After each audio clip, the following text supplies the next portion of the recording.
नमस्कार दोस्तों, आज के इस वीडियो में हम बात करेंगे यूपी टीजीटी 2016 में साइंस में फिजिक्स के अंतर्गत आए हुए क्वेश्चन की। आइए जान लेते हैं क्या है क्वेश्चन। क्वेश्चन यह है कि दो ग्रहों की त्रिज्याएं क्रमशः R1 तथा R2 हैं।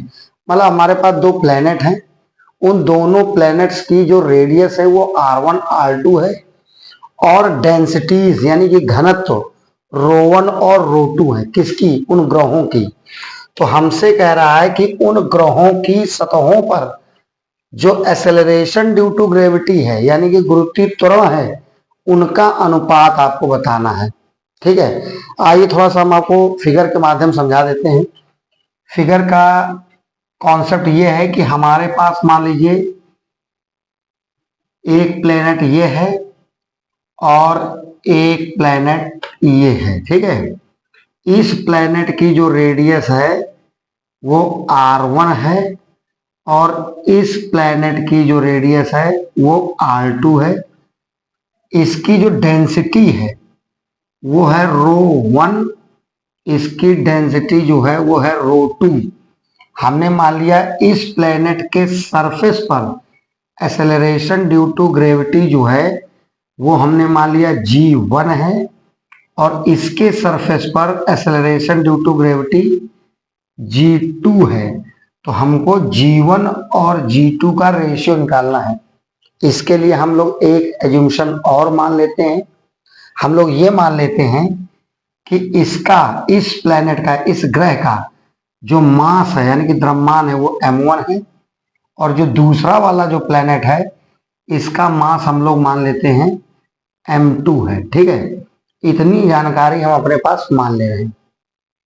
अब आप हमें ये बताइए कि कैसे लगेगा। सबसे बड़ी बात यह है कि आपको इसकी वैल्यू याद होनी चाहिए। आपने एक फार्मूला पढ़ा है। फार्मूला बच्चों आपने ये पढ़ा है कि G इक्वल GME/RE²। ये फार्मूला आपने पढ़ा है, लेकिन यहां पर ME और RE तो नहीं है, मतलब रेडियस ऑफ अर्थ और मास ऑफ अर्थ नहीं है।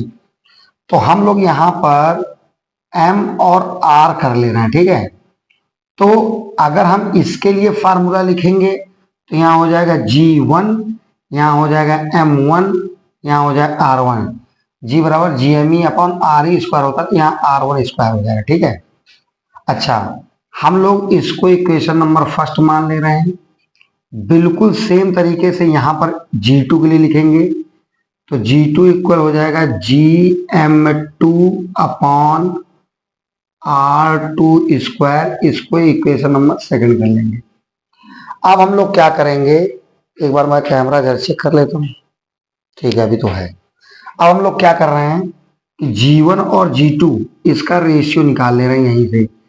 तो G1/G2 इक्वल क्या हो जाएगा, आप GM1 में R2² का, क्योंकि आप डिवाइड कर रहे हो ना, यहाँ पर ऐसे डिवाइड कर रहे हो तो इसका इससे मल्टीप्लाई हो जाएगा, यानी कि GM1 का मल्टीप्लाई होगा R2 के स्क्वायर से और R1 का स्क्वायर का मल्टीप्लाई होगा GM2 से। ठीक है, G और G कैंसिल आउट हो जाएगा तो यहां पर हो जाएगा, क्या हो जाएगा, G1/G2 इक्वल ये हो जाएगा M1 इंटू R2 का स्क्वायर अपॉन ये हो जाएगा M2 इंटू R1 का स्क्वायर। सही बात है। अब खास बात यह है कि हमको मास तो दिया नहीं था पहले सवाल में। अब हम यहां पर यह सोच रहे हैं कि मास को किसी तरह इस तरह से रिप्लेस करें कि रेडियस और डेंसिटी का काम हो जाए। तो आपने एक फार्मूला पढ़ा था, क्या, डेंसिटी बराबर मास अपॉन वॉल्यूम। तो यहां पर डेंसिटी है रो, मास है m, वॉल्यूम है v। इसको इधर ले जाओ तो रो इंटू वी बराबर m। अच्छा, यहां पर हम रो ऐसे रखते हैं और वॉल्यूम का फार्मूला होगा 4/3 पाई आर क्यूब बराबर m। ये कॉन्सेप्ट हम लगाएंगे यहाँ पर भाई, m निकालने के लिए हम ये कॉन्सेप्ट लगाएंगे, ठीक है। चलिए जरा यहाँ पर बताइए क्या लिखेंगे आप लोग, बताइए क्या लिखेंगे। थोड़ा सा इधर से आ जाते हैं, ठीक है। अब हम लोग क्या करेंगे, इधर ध्यान देंगे। ये लिखा है G1/G2 इक्वल M1। अब बताइए यहाँ से M1 की वैल्यू क्या होगी, रो की जगह क्या होगा, रो1 इंटू 4/3 पाई, आर की जगह क्या होगा, R1 का क्यूब, ठीक है। यहाँ R1 का क्यूब, ये तो आपने M1 की वैल्यू लिख दी ना, ये M1 की वैल्यू लिखी है, इंटू R2 स्क्वायर पहले से था अपॉन, ठीक है, M2। अब यहां से देख के M2 वैल्यू लिखिए, तो रो की जगह क्या हो जाएगा, रो2 इंटू 4/3 पाई, आर की जगह R2 का क्यूब, ठीक है, इंटू, अब यहां पर क्या हो जाएगा, R1 का स्क्वायर। देखिए यहां पर ये हो जाएगा G1/G2 इक्वल 4/3 पाई, 4/3 पाई कैंसिल हो जाएगा, ठीक है।